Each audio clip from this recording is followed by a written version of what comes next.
இன்னைக்கு அன்னை சமையல்ல பார்க்க போறது மஷ்ரூம் முட்டை சாதம். வாங்க எப்படி செய்யறதுன்னு பார்க்கலாம். கடாயில தேவையான அளவு எண்ணெய், இப்ப 2 வெங்காயத்தை சேர்த்துக்கலாம்.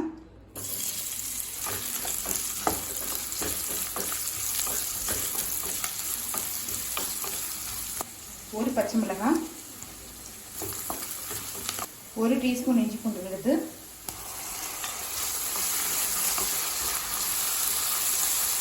ஒரு தக்காளி,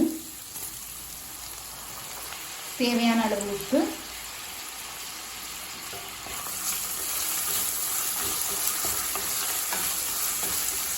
கால் டீஸ்பூன் மஞ்சள் தூள், 1.5 டீஸ்பூன் மிளகாய் தூள்,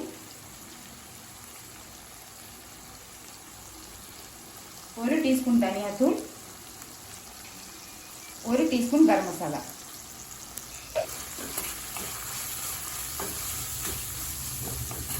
நம்ம தாளிக்கிறதுக்கு எதுவுமே போடவே இல்லைங்க, அதனால தான் 1 டீஸ்பூன் கரம் மசாலா சேர்க்குறேன். நீங்கள் விருப்பப்பட்டீங்கன்னா தாளிக்கிறதுக்கு எதாவது போட்டுக்கலாம். அடுத்தது இதில் கொஞ்சமாக மஷ்ரூம் சேர்த்துக்கலாங்க.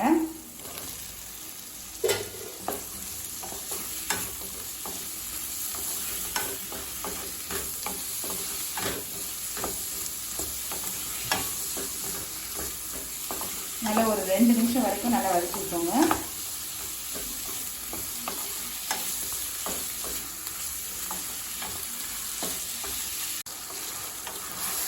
ஹை ஃப்ளேம்லேயே வச்சுட்டு நல்லா வதக்குனீங்கன்னா போதுங்க.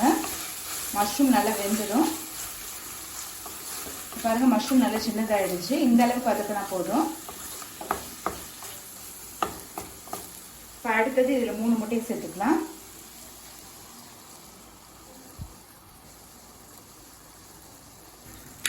இதை அப்படியே 1 நிமிஷம் விட்டுடலாங்க. இப்போ இதில் கொஞ்சமாக மிளகுத்தூள் சேர்த்துக்கலாம்.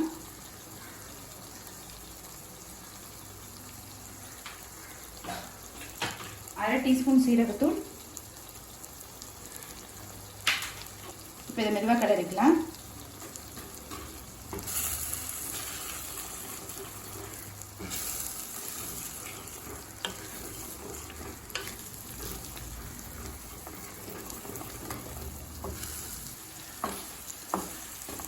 பாருங்க, முட்டை பாதி வெந்துருச்சு. இப்போ மஷ்ரூமோட நல்லா மிக்ஸ் பண்ணிக்கலாம்.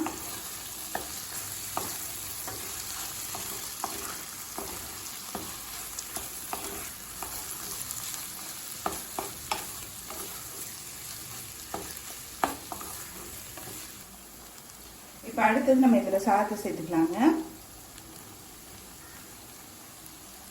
2 கப் சாதத்தை சேர்க்குறேன். எல்லாத்தையும் ஒன்றா நல்லா மிக்ஸ் பண்ணிக்கலாம்.